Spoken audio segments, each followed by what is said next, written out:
Alright, welcome back to the Safety Net Qualifiers, guys. This tournament is brought to you by Cheers for Gaming as well as... Cheers for Gaming as well as CM Storm. Big thank you to both these folks for getting involved once again in our tournaments. People were chatting saying, so Rifkin, what were you saying about Expedition Lost? I still stand by it, guys. I love watching Krass play. That was a good game. But statistically speaking, that's like 1 in 10, you know? But regardless, spotted here at the top, the northern location on this map, it's going to be Neurosoft's Krass. He's up 1-0 in the series. The bottom position as the red Zerg, SortOf. I don't know if it was defining enough to have changed the game for him, but I wonder, like, you know, we kind of talked about it, and I want to bring it up again. Like, he lost some Ultralisk early on. You saw it more than I did because I was watching the northern half of the map, but to not have that, I don't think he really had a comfortable 20 Ultralisks at any point in that game, trying to roam around and do proper harass. And it certainly wasn't made easy because, you know, Krass had missile turrets everywhere, but then you look at some of the best Ultralisk players out there, and if done correctly, missile turrets are really a deterrent more than anything else. They don't really stop you from getting into the base. Yeah. I think that really did play a huge part. There was no threat of a counterattack, and then there was a period since it was such a low muta count. That's probably why the Widowmine count got out of hand.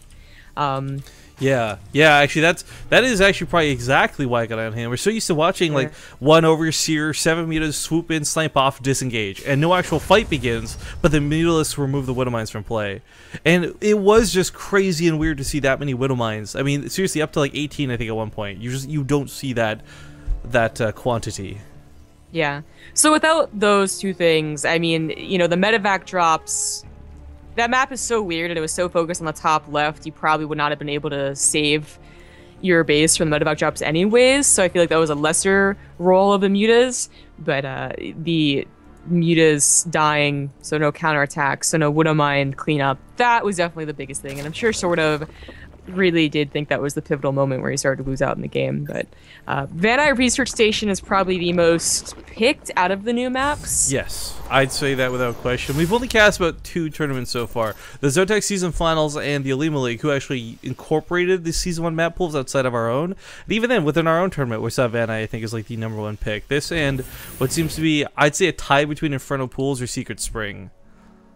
I feel like I've seen Secret Spring more, because I can't I'm still not sure what happens at that gold base in most matchups, so I'm gonna go Secret Spring. I've seen a few times more, but definitely Van Nuys Research Station. I think it's because it's still the most normal, even though it is still pretty weird. We do have a Reaper open this time. I don't think we all recalled how weird that last game opened up with the 1 base factory into expansion, but that is what happened. This is a lot more normal. Well, gets a ling. A couple drones are low. I don't think he's gonna get that many kills from it, but there's a second Reaper coming to join him. I guess it's not too bad. There's a lot of ways in and out of the base. It's kind of hard for SortOf to cover the spread. There are some maps out there where you really only just park yourself near the ramp and you know exactly where those Reapers are coming from. But thanks to the Overlord positioning, he'll have a pretty good idea. Almost all of the new maps have pretty good Reaper and Blink, the consequence. Ledges. But I wonder which of those units is more game-endingly deadly. Oh, I wonder. Expedition Lost is basically the only one that doesn't, and that maybe is why Krass didn't bother getting a Reaper last game.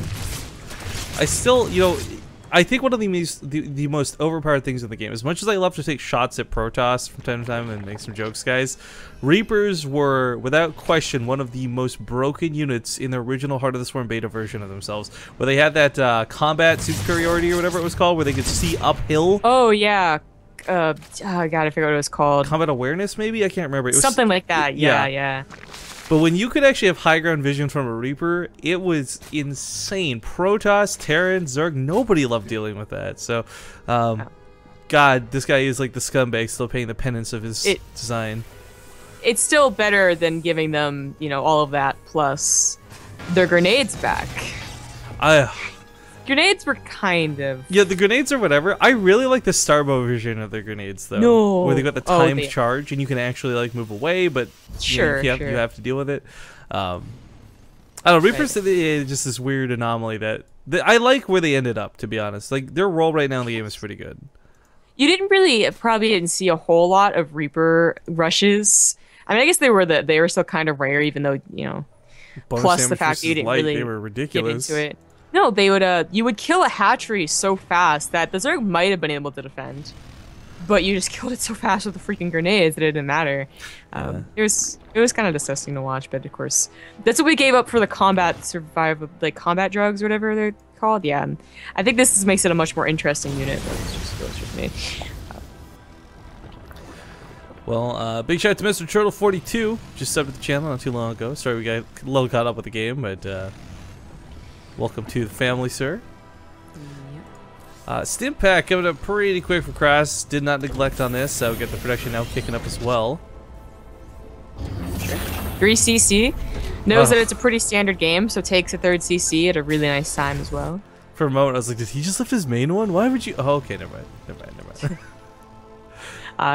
This is another really heavy Hellion opening again, though.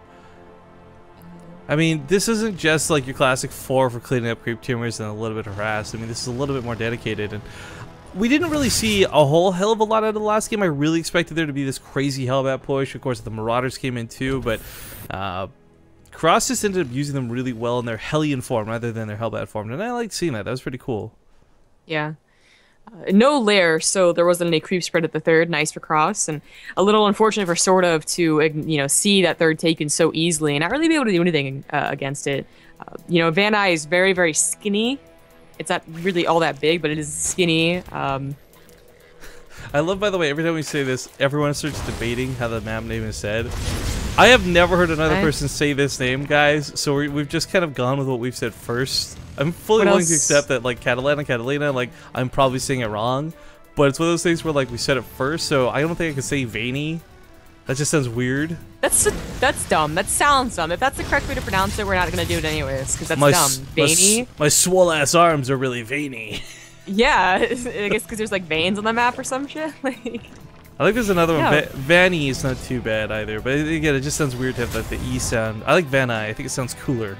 Yeah, it does. We decided that it sounds cooler, and thus that it's law or something. Anyways, nailed it. It's a skinny map, and there's really only one like attack path that is used. Like the Zonaga covers the least used one, which seems to be like a trend on these new maps or some shit. So you know, it might catch a drop. It might be useful if you do take the gold base, which most people don't, not until it's like really late in the game anyways. But for now, it's really not all that useful. So the Hellions will be able to catch any link counterattacks, no problem. So I was thinking more, like, it's really cool that there are gold bases on the map, but unlike, despite the fact that this map is basically a Habitation Station Mach 2, it's really, the thing that made Habitation Station gold lift so dangerous was, like, it was really choked off. You could just, you know, put that wall down and you're good to go, but it's not one, but 2 really wide ramps in. I don't think we'll ever see that come down quite the same way. This push coming out of Krass is going to be monstrous. This is not just like a small amount of Hellions for cleaning up creep tumors. Like that's 2 medevacs, a bunch of Marines. He's got stim ready to go. If he can get off of creep, he'll take an okay engagement, but he's got to get off of creep first. Here goes the melee, starts lifting up in the Marines. Keeps a good chunk of them alive. Okay. Oh, where's he gonna go with this? Oh, never mind. That was a mistake right there from Krass. Oh, basically 100%. I doubt he meant to go on creep that far. I don't think he thought the Banelings were right there. No reason to. Like, I think he thought they were down here to the south. Oh, yeah, you're probably right about that. He definitely knew there was Banelings. You know, SortOf's a good player. You get the, you know, Banelings at a certain time. You know, 30 CC, but yeah, he probably didn't expect them to be right there. And like that? Oh, God. Oh, God. Well, oh, well. Now I actually realized the bucket, the beetle stare out. It's not like he doesn't have anything else behind this. He's even moving towards this 4th. I'd say really quickly for this 4th as well. But that was all his pressure gone. That was his, I'm going to safely expand while my opponent's busy defending. Like that, no more. He actually has to play the defensive game himself now. And this shifts the tide of battle a little bit. Now I don't think SortOf's going to be diving off of creep anytime soon, but he's got breathing room. He's down one of the series. I mean, this is everything you want for game number 2. Just the opportunity for you to safely sit on 4 bases as a Zerg player. But you can't let that Terran sit safely on 4 either. That's going to become a planetary really quick and become impossible to break later on.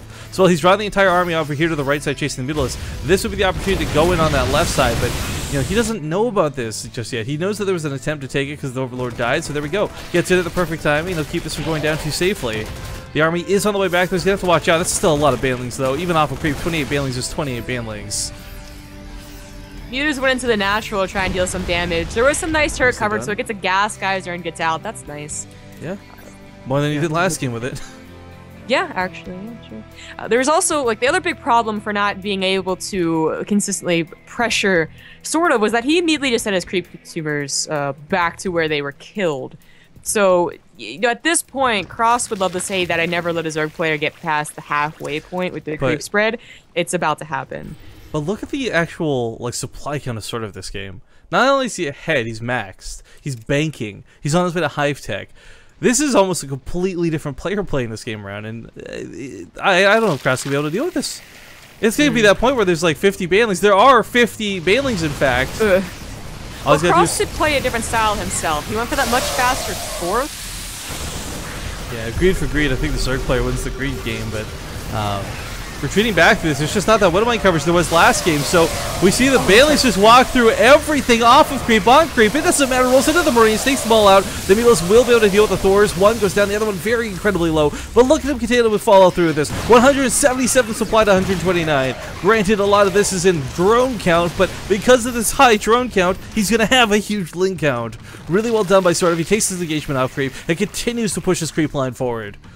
God, this creep is going to be so terrible. And he took a gold base too. Krass has got to do something. You know, first try and get maxed out, sure, try and defend, but, you know, a drop right now could do wonders. It might pull something back from SortOf, and it also just might kill a base straight up, which was also nice. Oh man, it's we got Adrenal Glands on the way, we got 3-3, we got Ultralisk Cavern. I mean, everything. It's like game one SortOf was playing holding his breath. Game two, he's like breathing through this. I mean, it's just a completely different flow of the game, and it's working out really well for him. We do have some Widowmines trying to come down at the front lines, but once again, if you've got 50 plus banelings, that one Widowmine that kills 14 is no longer as crazy because you've still got like 40 behind it. I love that. Like, kills one creep tumor, is like, nope, nope, nope, nope. Doesn't bother like clearing up the rest. Not worth it, man. Krass might have seen the drop, or just was planning on attacking the left or right side. Yeah, I think it's that Overlord definitely sees it now, so he'll be able to intercept. Oh god. Oh yeah, let's fight. No, I guess he saved one medevac and not even a half on the left side, but that was. Oh, they actually took an engagement. So I was watching the medevac here get slaughtered too. It does move off on the left side for another drop. I mean, yeah, you can't really fight this army head on, so this isn't a bad choice. Once he gets a few more Marauders in his composition, he might be able to deal with this a little bit better. Marauders going to be complementary as well as we do move towards Ultralisk tech, but for now, it's just about soaking some of those baneling hits. The Widowmine spread is pretty nice, but the Mutalisks are doing their job this game, unlike last game, so with the Overseer available, splitting these up shouldn't be too problematic. Nice pickup does keep that army alive. One of my shots is going to be good. Nope, actually, somehow still terrible. Oh, well, that one was okay. Well, okay. If you get enough shots off, one's going to be alright. The banelings are going to roll in, though, and SortOf. Okay, he's wasting a lot of banelings, admittedly, but he's still getting decent connections with them. These aren't trading out for nothing despite being off the creep, and I don't think he can swoop in with the mutas, but he does completely level the playing field and give himself supply room to build 7 Ultralisks behind this. This could have not been a problem, but I don't think Krass realizes the 6 switch is incoming, so he doesn't have enough tech labs on the barracks. There's 2 more barracks that could definitely go ahead and add something on. They definitely would want to be tech labs, but he is not expecting the Ultra transition, and that's gonna be what kills him. If you have a decent number of Marauders, you can find good positioning almost anywhere.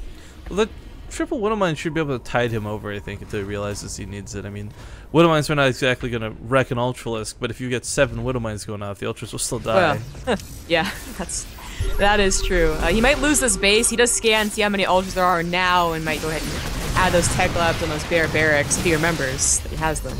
Barracks. Yeah. Not really a lot of bio to work with here, as we can see, but the Widowmines actually take out most of the banelings. If he wants to kite this, he might be able to. Nice. Yeah, that was really nice. Doesn't want to go into what he knows is a Widowmine field because he just attacked in there and knew they didn't kill them. I mean, the nice thing about Ultralisks are they will soak those Widowmine hits. They'll run in, they'll take a lot of the damage. They are meant to be tanks. Ultra's damage is pretty good, but quite frankly, they're clumsy, brutish units that are usually not that great for actual fights, but they will soak the damage coming to the front lines. They'll keep the banelings safely hidden behind them. Ideally. There we go. You know, it's really too bad he doesn't. I don't think he has these 2 barracks hotkeyed. He made 3 more that will add on tech labs, but yeah. Maybe. No, the ones at the main, but anyways. Oh, where? To the left. Over there. Yeah, there you go. Yeah, they're just like not hotkeyed at all. So that kind of sucks. Yeah, I also kind of wish we see a little bit more of a reinvestment into the mutas. I'm not saying that this isn't working for him, but the mutas can't really do anything as is. Yeah, no, I definitely agree. Now you need mutas, but you do want to have anti-air, anti-drops. You know, you don't want to make the mistake of letting them drop everywhere when you go to ultras. But I think it's a better way to kill your opponent than ultras. Ultras seem to again get you back or lose you a game that you were in a winning position. Their Broodlord edition though, that's gonna be too scary to deal with. Now Krass is expecting this though. He might not have expected the ultras, but now that he sees ultras and now that he remembers, oh my god, my opponent's on 6 bases, I should maybe worry about molds. Mutas are sufficient enough for the defense. It's still dancing in the middle of the map like this, but yeah, we got infestors coming in now too. This bio, it's not that Marines and Marauders are better than Ultralisks. It's that Marines and Marauders can kite the Ultralisks. But if you've got fungal growth sticking you down, you're gonna get Kaiser bladed to death. There's no question about it.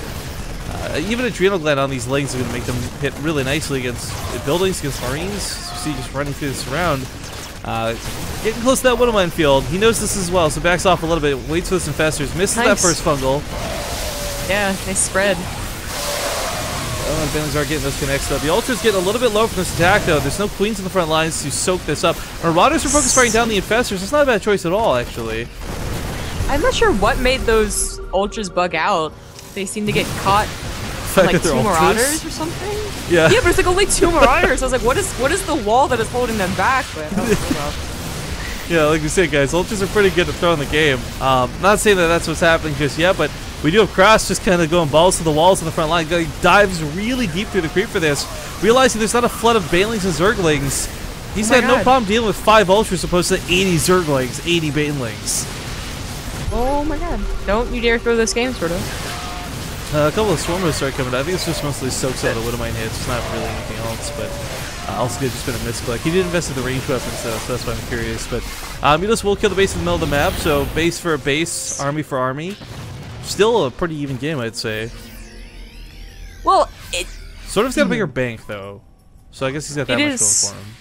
Yeah, you know, it is even despite that, so it's still kind of in SortOf's favor, right? But for how this game started out before the Ultras transition, it just looked like SortOf was going to suffocate Krass.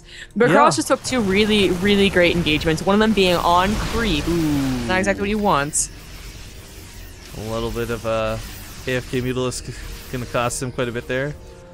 Once he cleans up the Mutalisk too, like that's your signal to drop again. I mean, it's like when you kill the Oracle in TVP, right? You're like, oh, well, now my mineral line's safe. Well, now I can drop again, you know? The Mutalisks are the threat that stops him from doing that, but loses a lot of them. Yeah. Clears up the 1 drop. He does have 1 more Marauder, so you micro that. You micro that Marauder to the death. Is Krass going for a Sky Terran transition here? Yeah, he didn't micro. I think he might have been anticipating the Broodlords, but he might be going to a Sky Terran. Yeah, he's starting to invest in a couple of Ravens, which I don't think is a bad idea at all. You know, free scans or no scans, but yeah, I can't really utilize skirmishes or anything. Banshees wouldn't be too bad to have, I suppose, especially versus the Ultralisk, but oh my god, the focus fire from the Marauders is so nice. However, he's not kiting. He's just sitting there taking everything at face value. These Ultras are getting the connects they need to. Now he starts setting around, and now he starts shredding the Ultralisks. Most of those fungal growths are still available. He's got to watch out for this. The Ultras are they are lost too much steam. Cutting it. Yeah. He realizes that, okay, so I think the only thing that went wrong right here was not the Ultras as much as we want to say it, but the lack of anything else. Infestors are a great support unit, but you need Lings and Banelings as well. And here we go, 78 Banelings or Zerglings, potentially Banelings coming out as the follow-up. I like this choice a lot, actually. Oh, pick up. Adrenal Glands is going to make these just wreck everything as we see. No pickups going down. It does have to be careful. The Widowmines are coming out. It starts splitting off. Doesn't really know where to go. This Widowmine's just every freaking where. But the nice thing about Lings is they are cheap. So you lose 78 Banelings, or pardon me, if you lose 78 Zerglings, you don't really care. But 11 more Ultras behind this, more Infestors. It's, you know, you're right though. You hit the nail on the head with that. It was the lack of Banelings and Zerglings to support them that really kind of made them so easy to deal with. Normally Marauders, you can't just kind of stutter step like that because you're busy wasting shots on Zerglings or Banelings instead of the Ultras. But the Ultras went down so quickly. He lost like, I want to say like 20 supply because all of the Marauders are so low when the Lings surrounded them. And it's, It probably wasn't necessary, but it probably would not save him in this game anyways. The Remax was insane from SortOf. He finally has basically the perfect composition. But, you know, 8 Ultras, but also like adding in a couple more Mutas as well. Right, but now he doesn't have that 3k bank anymore, so he doesn't really have another Remax behind this. That's true, but as long as he waits to engage until he does have that bank, then he's okay, right? Like if he was being balls to the wall, then maybe that's a problem. This is one of those times I wonder if it'd be worth investing back into some queens as well, to get some transfuses for these ultras and extend their life, because while he's not starving right now, he eventually will be. It looks like the Mutas are on the way to intercept the drop. Yeah. Intercepts a couple of Lings, I suppose. No, decides not to take that army on. I mean, Krass right now is I think trying to say like, okay, let me just take a really good engagement again, which means I have to be maxed to meet his max, and maybe I can make something out of it. But every time he thinks like that, every time SortOf does get another bank. Because SortOf, you know, he's the one on 6 bases. Yeah, he's been on like 80 drones for the majority of this game too. It's not like that's really changed. I think the lowest we saw him dip to was like 78 for a moment, but his drone count has been exceedingly high through the course of this game. Lots of units have been going down nonstop. 441 Zerglings have died so far. And what's funny more so is when you see 75 Banelings dead, guys, those are 75 Banelings that have been shot dead. You don't actually see the ones that detonate themselves. This isn't... It's still not looking that great for Krass, but a really good engagement could happen. Yeah, I feel like it's, again, like the throw potential for Zerg is greater in this situation. But it's not, again, it's not really about throwing, it's about who can take the better actual fight. Because Krass, I mean, his benefits are so freaking low, there's not really that much healing potential here. All it's going to take is like 1 or 2 glaive bounces and these all die. Going up for a drop like this, oh, this is just suicidal. Like a queen's going to kill that, right? Middle of the map will get cleaned out, realizing that he's got some potential here, some kill potential. 10 SCVs died. They're nice fungal growth to hold the army in place. Would really love to start seeing, you know, I don't know if you researched it. No, Burrow. Some Banelings might be cool to have into effect. Just a couple of sneak attack ones here and there. There was a Raven out earlier, but I don't know if it ever got used. No, it died. That is a really good Widow Minefield. Yeah. Widow Mines and Marauders. Wonderful, wonderful. Oh, that suicidal drop does get killed. Adds just a little bit more damage to the battery. Oh no. But at Krass, I like his decision to go ahead and just focus on the right side right now. Yes, you open up a bunch of your production on the left side, but hopefully SortOf doesn't really notice that. Let's just, you know, kind of hope right here. So you get a gold base, and you also get a line to their gold base, which has apparently been his target for the last 10 minutes with all these drops. Yeah, and now I'll have a bigger army to go ahead and take it. Oh, but it's another gold base. Look at that. Yeah, SortOf's actually going to get the middle base on the map here, and this is not undefended. That's a lot of spine crawlers. Spines aren't going to stop bio, but it'll buy you time for your ultras to respond, coming from the backside to go for a counterattack if you want instead. I mean, this isn't 5 spine crawlers either. There's like 10 plus coming down. This is a bit awkward on the right side. Hopefully it doesn't pursue this. It was nice, though, that Krass didn't just commit entirely to the left side, did leave his production rallied to that gold base. It is the most important base for him now, although this is allowing him to secure the middle one again. These mineral patches being spread there are really interesting. Finally you have those Broodlords appear, but not really a lot of them. However, sometimes all you need is just a little bit. So, because what am I inside those Broodlings eat the Banelings, kind of like Swarm Host with Locust otherwise would. Nice fungal growth locks in a lot of the Marauders, but now choked in behind buildings and a planetary fortress. SortOf is going to back away. He'll go for the middle base instead. Not a bad choice. Not a bad choice at all. Oh, but his own gold base is going to be attacked. It's going to be killed, finally. Ah, but he's got another one to retreat to, right? Yeah. Some ultras are... I actually don't know if he segmented enough ultras to deal with this. Maybe. I don't know. But gold base for gold base looks to be the case for this game. He is going to try and... Ooh. One of my shots pretty nice. Well, gold base for gold base for gold base. As we continue through, the attack in the middle of the map will knock down the central hatchery. Oh, but at the same time, this is like one of Krass's last mining bases going down right now. You know, he's lost the middle of the map so many times. His other bases have been muled out at this point. He doesn't have any more money to work with. And because of this, I think SortOf's, well, quite frankly, on the edge of winning this game. He can't even build a Marine right now. He had a shot to take that perfect engagement when he was maxed out. He is no longer maxed out, and he will never get maxed out again. If SortOf lets that happen, I don't know what to tell SortOf. but he yapped up. Man, I feel every time we ever say never, by the way, players like go out of their way to prove us wrong. But I think you're right in this instance. Good game, well played. And game number 2 will go to SortOf, tying up the series 1-1. Man, you would think this was like a qualifier.